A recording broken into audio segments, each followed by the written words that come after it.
This is Megan Ziegler responding to questions 5 and 6 for the Summer Institute in Digital Literacy. And I wanted to use this format to collect some quotes and put them into a presentation, and then talk about those quotes and how they related to my work as a 6th grade teacher in Los Angeles Unified School District, as well as my experiences at the Institute and about the readings themselves. So this is my response. First, I focused on Hobbes's Digital and Media Literacy, a Plan of Action. And I found that this document was very helpful for clarifying what digital literacy means, as well as digital text.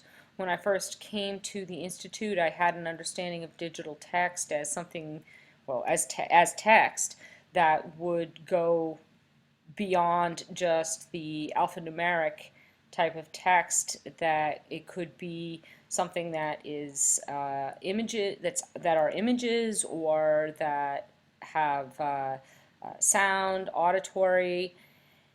So I was already thinking of text on a broader basis, but my understanding of literacy was still very much based on my work in getting my graduate degree in education as literacy, speaking, listening, reading, writing. So I found while I was at the Institute that I was looking for points of intersection between the literacy that I had learned that I should be trying to impart to my students versus the digital literacy.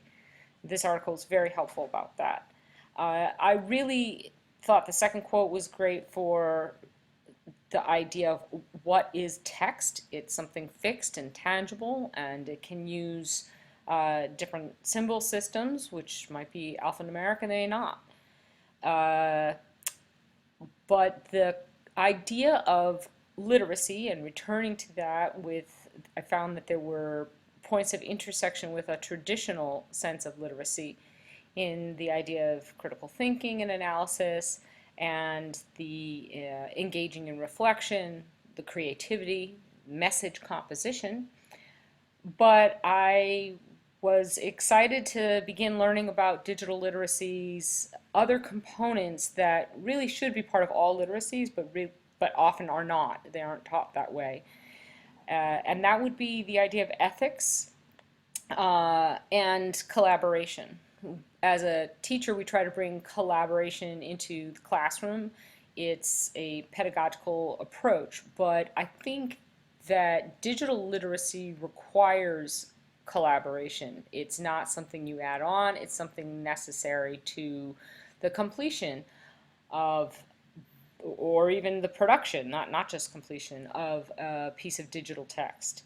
So, and it's more reflective of current, of the modern culture and what's necessary to be successful in it. So I found this text very helpful to clarify those for me. I do think that digital text and digital literacy presents also some unique challenges and opportunities for teachers, in that we need to start talking to our students more about the idea of ethics and citizenship, that they are authors, that they are an audience, and that audience participates in the ongoing manifestation of a text. So that's an idea that I want to continue to explore and don't have ready answers for, but see as a maybe not departure, but definite expansion on the idea of literacy. I greatly enjoyed Bowker's teaching students to ask questions, and thought that it was an excellent addition to the readings, because it wasn't necessarily only focused on digital literacy and digital text, but it's the concept of how do we ask questions and how do we teach students to ask questions and make questioning a central part of our pedagogy. And I thought that the first quote here was excellent because this is exactly what we're all striving to create, or we should be striving to create. This free but not too free, safe but not too safe. You want students to have the ability to reach beyond what they already know, and so there has to be this suspension. You have to abstract from things, unlock their properties, histories, meanings, and that requires a level of trust. So I think that, as Bowker was saying, many people struggle with asking questions and living with questions they don't have answers to, but that should be the focus of what we're doing in the classroom. Having students always be madly looking for something in a textbook as an answer is not going to be rich enough, nor, because it won't correlate to their experience in adulthood, in higher level industries, and it won't engage them enough in their current exploration of content. I often start my units in history with a question, and it has to be authentic and broad, but not too broad. It has to have multiple possible ways of answering it so that students can explore it and feel that they're shaping the answer through their exploration. I can't say that I'm always successful in my structure of questions, but it's taught me a lot about what I'm comfortable with and how I need to move past that. This is a huge challenge for teachers. Many teachers cannot do this because I think, somewhat akin to doctors, we want to have all the answers. If we admit we don't have an answer, it's as if we ourselves are not educated. But that, of course, is antithetical to teaching how to think. We're moving beyond an age where, well, we've moved beyond an age where people can think that they're going to reach adulthood and know everything. We are in an age where people need to continually practice the art of learning, and that takes living with the unknown. And as a teacher, you have to create a space that is safe for that to happen.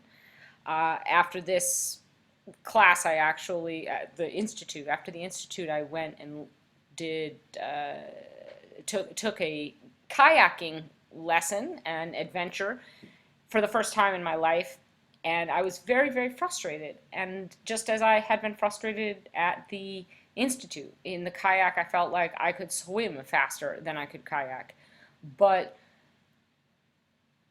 the important thing was reminding myself to be comfortable with frustration. And how do we teach students to be comfortable with frustration?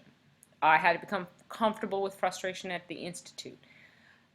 It reminded me, and I enjoyed incredible growth and learning while I was there, and it reminded me of that importance and the need to bring that in. But you have to create safety so that students can believe in themselves enough to find a path toward creating a structure of an answer. So it's definitely a challenge. I enjoyed Bowker so much that I actually collected a number of his quotes. I thought these quotes were excellent for helping to structure why, or not why, how to create this in the classroom. This idea of it's a structural shift. It's not that you have a classroom without questions versus a classroom with questions, although those classrooms do exist. It is the idea of creating the questions as focal points, as what drives the inquiry. And I am grappling with how do I also create structure for my students in terms of how to be successful in that atmosphere. How do I get an A? How do I measure? How do I, the teacher, and how does the student measure their progress? So it's an evolving thing, but I thought Bowker's article was excellent. And finally, his comment here on silence. In the past, I've heard of this as wait time. It takes an incredible amount of discipline. In my own experience, I actually will sit there in the classroom and count to myself in my mind so that I won't interrupt students. Again, this gets back at the idea of creating trust in the classroom and students respecting not just the teacher, but respecting each other and allowing each other not to have the answers, not to begin on a mad dash for an answer, but to appreciate the question and the exploration of potential. It's very hard to create that in a classroom, just as it's hard to create that in any workspace. Adults struggle with this as much as children. I thought that Bowker made that point. I thought it was an excellent point. As far as Valenza, I enjoyed Valenza so much. I thought her talk on curation was fantastic. That is definitely a wonderful way of framing what we do as teachers in the most ideal sense. It's when you're moving beyond mechanics and you're getting to a point of real collaboration with your students. So it occurred to me that you all were creating this for us as teachers at the Institute, and we got to enjoy hearing lectures and having direct instruction, but a great deal of this had to happen collaboratively, reflectively, individually, and so the structure and place of learning changes a lot. But this brings up a question that I think needs greater exploration, especially with immigrant communities, which are the communities I primarily work with, because many other cultures consider education something and learning something that should be happening inside the classroom and only in the classroom. Having it extend beyond the classroom, perhaps to a few worksheets or something of that sort, is okay, but generally that's the teacher's job, and the teacher should be doing all of the teaching, and teaching happens within a particular sphere. We need to help flip that script so that especially immigrant families can start to understand and appreciate the importance of creating space in their homes and in their lives and in their daily routines for themselves and for their children to learn through these digital texts and through creating them, and that collaboration is part of that learning. That gets to community outreach and involvement, and Freire, which I was very excited to hear Hobbes quote because that he was a huge inspiration to me and remains so, and gets at that idea of community voice, finding the points of greatest access and buy-in in the community, and creating that space collaboratively with the community. So lastly, the insights, and the thing again that stuck out for me of all these quotes the most would definitely be Action S. Making digital age literacies required skills for all educators, definitely. But also this concept of expected of parents, and how do we bring them into the fold? How do we create that space and that dialogue? So I'll leave you with that.